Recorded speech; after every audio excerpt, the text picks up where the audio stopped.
अगला सवाल भी यूट्यूब से ही है। गौरव सवाल पूछ रहे हैं कानपुर से। इनके पास 80,000 शेयर्स हैं वोडाफोन आइडिया के और इनकी बाइंग प्राइस काफ़ी अट्रैक्टिव लेवल की है।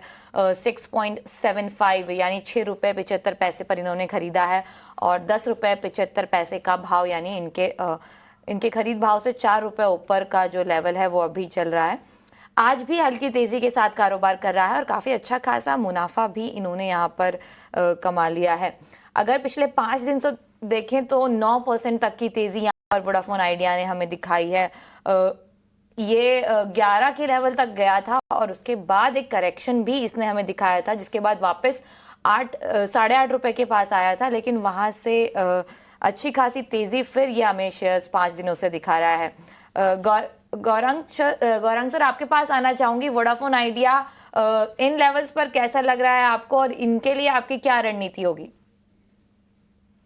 देखिए, पहली बात तो ठीक है, आपने 6 रुपये 75 पैसे में 80,000 शेयर ले लिए और भगवान की कृपा से आज भाव 10 रुपये 75 के पार है।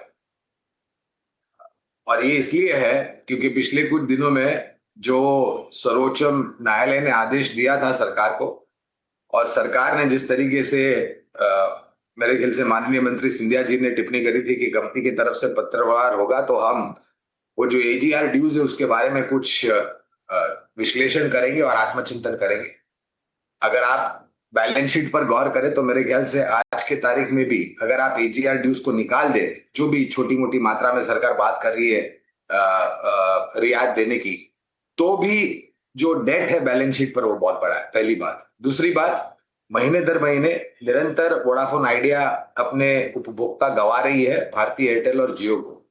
तीसरी बात, टेक्नोलॉजी को लेकर के भी आज के तारीख में असमंजस परिस्थिति, और टेलीकॉम सर्विस प्रोवाइडर क्षेत्र एक ऐसा क्षेत्र है जहां पर आपको कैपिटल इंटेंसिव यानी कि आपको कैपिटल पूंजी निवेश करनी पड़ेगी टेक्नोलॉजी अपग्रेड करने के लिए और अपने टेक्नोलॉजी को दुरुस्त रखने के लिए।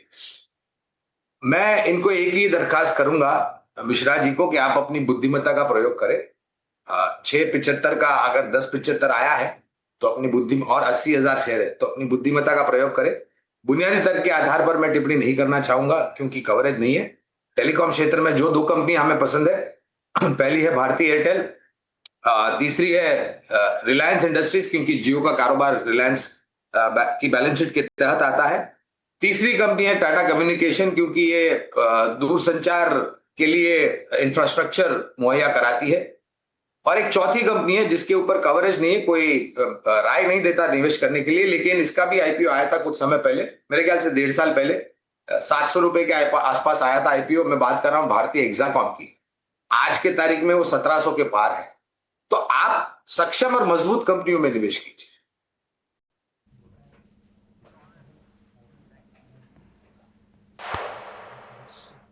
बिल्कुल, तो वोडाफोन आइडिया पर ये राय आ रही है गौरांग जी की ओर से। बहुत बहुत शुक्रिया गौरांग सर और हरीश जी, हमें समय देने के लिए और हमारे दर्शकों की उलझनें सुलझाने के लिए।